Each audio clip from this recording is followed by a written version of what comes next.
Alright, here we go, guys. Here's our Hillbilly chicken casserole. So this should be pretty easy to make.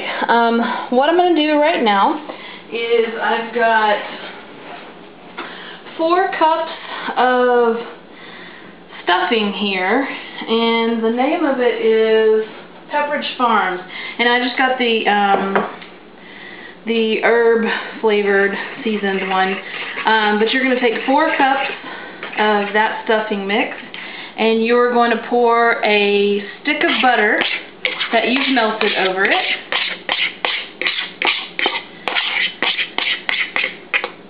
Make sure you get it all, because it's going to help this stuffing get wet here.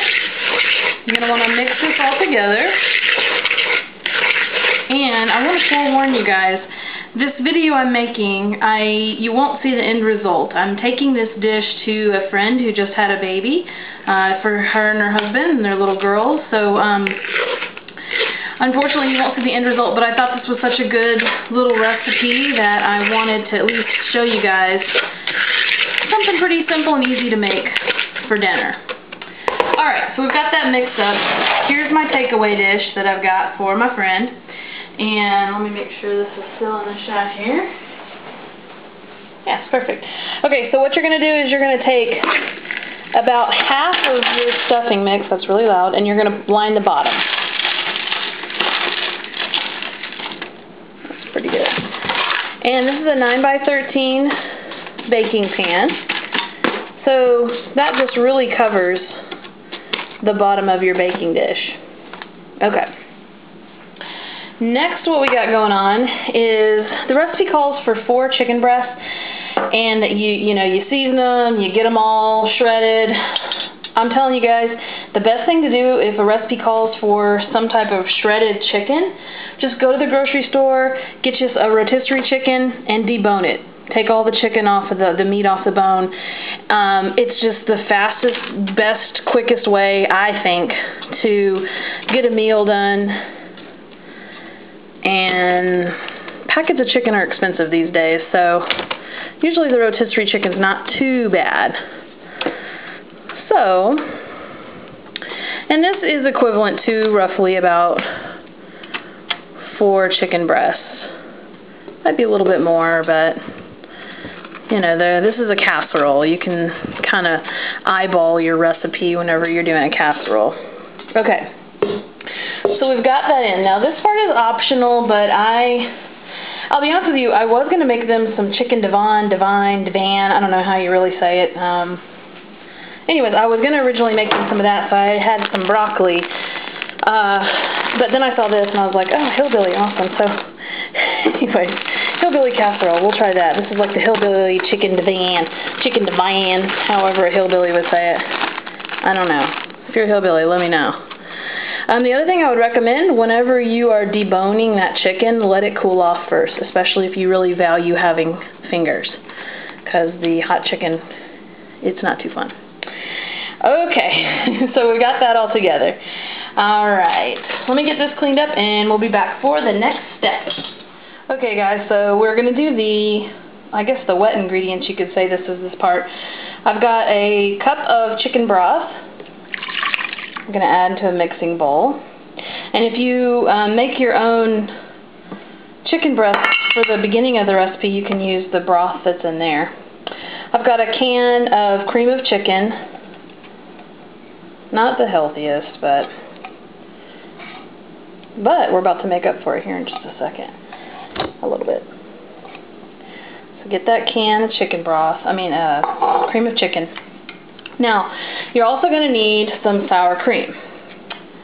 I don't buy sour cream anymore. I just buy Greek yogurt. It tastes so similar. It almost even tastes a little bit richer, and it is so much healthier. So, you can do this with the sour cream. I would recommend just trying some Greek yogurt.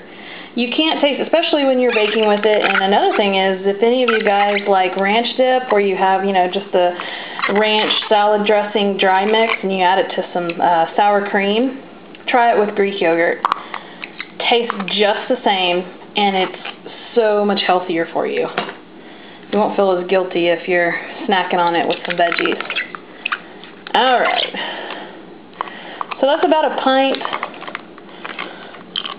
or 16 ounces roughly, of Greek yogurt, aka sour cream. Alright, so I'm going to get this mixed up, and then I will show you guys the next step. We've got our wet ingredients all mixed up. What we're going to do now is just pour that mixture over your chicken and stuffing that's in there.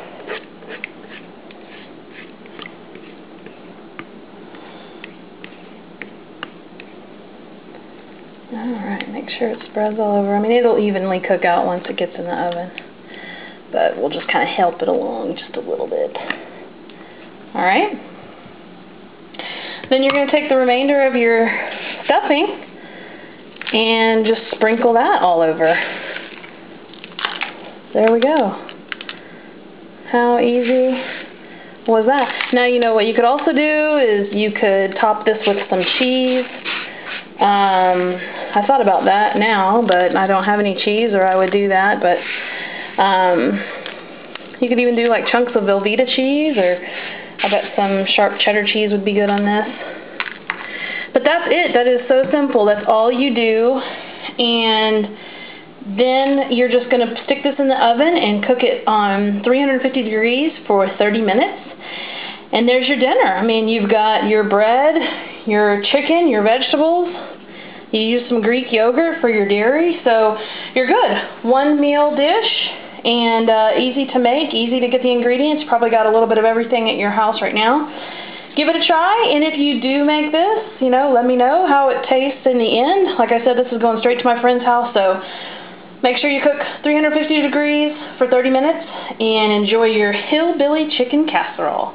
Thanks, guys. Don't forget to comment, like, and subscribe.